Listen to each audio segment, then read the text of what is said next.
Hello students, मेरी इस video में आपका स्वागत है। आज की इस वीडियो का टॉपिक है वर्ण। वर्ण किसे कहते हैं, वर्णमाला किसे कहते हैं, अयोग व वर्ण किसे कहते हैं। इन सभी प्रश्नों का जवाब मैं अपनी इस वीडियो के अंतर्गत दूंगी, तो कृपया करके आप मेरी इस वीडियो का अंत तक ज़रूर देखिए। चलिए वीडियो को शुरू करते हैं। आप इस चित्र को ध्यान से देखिए। इस चित्र में आपको क्या दिख रहा है? एक मोर है, एक हिरन है, कृष्ण जी हैं। ये तीनों शब्द हैं। ये तीन शब्द अनेक ध्वनियों से मिलकर बने हैं। यहाँ इन ध्वनियों को अलग अलग करके दिखाया गया है। चलिए पढ़ते हैं।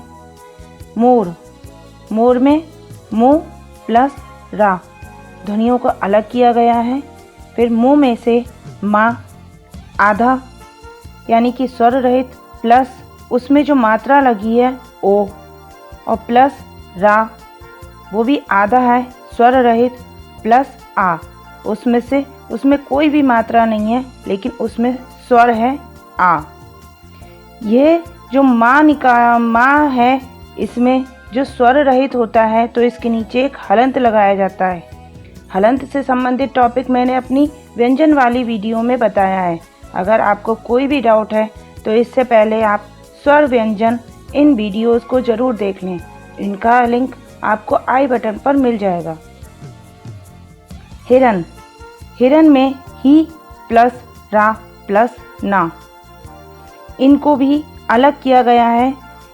ही में हा प्लस ई, फिर प्लस रा में से आ अलग किया है कोई भी, और फिर ना है, ना में से आ को अलग किया है। फिर नीचे आते हैं कृष्ण। कृष्ण में कृ प्लस सा प्लस ड़ा। कृष्ण में का में ऋर की मात्रा है उसको अलग किया है। फिर शा आधा है, फिर उसमें से ड़ा में से आ को अलग किया है। ध्यान से देखने पर पता चलता है कि मोर शब्द में 4, हिरन शब्द में 6, कृष्ण शब्द में 5 ध्वनियाँ हैं। इन ध्वनियों के और खंड नहीं किए जा सकते। व्याकरण में इन ध्वनियों को वर्ण कहा जाता है, जैसे अ, क, च, ट, प, त आदि। अर्थात कहने का तात्पर्य यह है कि भाषा की सबसे छोटी इकाई जिनके और खंड नहीं किए जा सकते वर्ण कहलाती है। वर्ण क्या है? भाषा की सबसे छोटी इकाई है जिसके और खंड नहीं किया जा सकते, वह और ज़्यादा उसको छोटा नहीं किया जा सकता।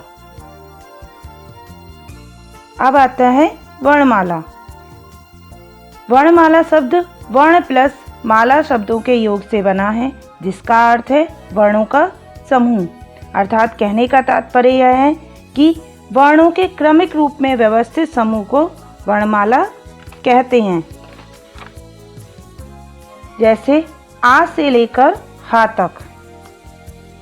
हिंदी भाषा की वर्णमाला में 11 स्वर, 25 मूल व्यंजन, 4 अंतःस्थ व्यंजन, 4 ऊष्म व्यंजन और 4 संयुक्त व्यंजन होते हैं। इन सबको मिलाकर 48 वर्णों का प्रयोग किया जाता है, जो इस प्रकार है। देवनागरी हिंदी वर्णमाला स्वर कितने हैं? आ, ई, उ, ऋ, ए, ऐ, ओ, औ 11 हैं ये स्वर। फिर अयोगवाह, अनुस्वार में अंग, विसर्ग में आहा। व्यंजन में स्पर्श व्यंजन सबसे पहले आते हैं, जो 5 वर्ग होते हैं। सबसे पहले कवर्ग, फिर चवर्ग, टवर्ग, तवर्ग, पवर्ग। कवर्ग के अंतर्गत का, खा, गा, घा, या, चा, छा, जा, झा, वा चवर्ग के अंतर्गत आता है। फिर टवर्ग के अंतर्गत टा, ठा, डा, ढा, ड़ा। फिर ता, था, दा, धा, ना तवर्ग के अंतर्गत आता है। और पवर्ग के अंतर्गत पा, फा, बा, भा, मा आता है। ये सब मिलाकर 5 वर्ग के 25 व्यंजन बनते हैं। फिर अंतःस्थ व्यंजन आते हैं या, रा, ला, वा, ये 4 होते हैं।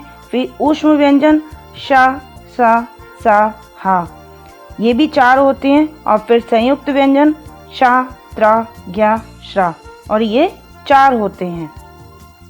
अयोगवाह वर्ण, अयोगवाह अर्थात योग न होने पर भी जो साथ रहे। स्वरों, व्यंजनों तथा संयुक्त वर्णों के अतिरिक्त 2 वर्ण और होते हैं जो अयोगवाह कहलाते हैं।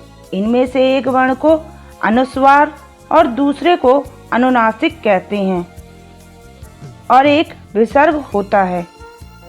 अनुस्वार, जब हम लाइन के ऊपर जब हम कोई अक्षर लिखते हैं उस पर एक बिंदी लगाते हैं उसे अनुस्वार कहते हैं। अनुनासिक एक चंद्र बिंदु के रूप में होता है।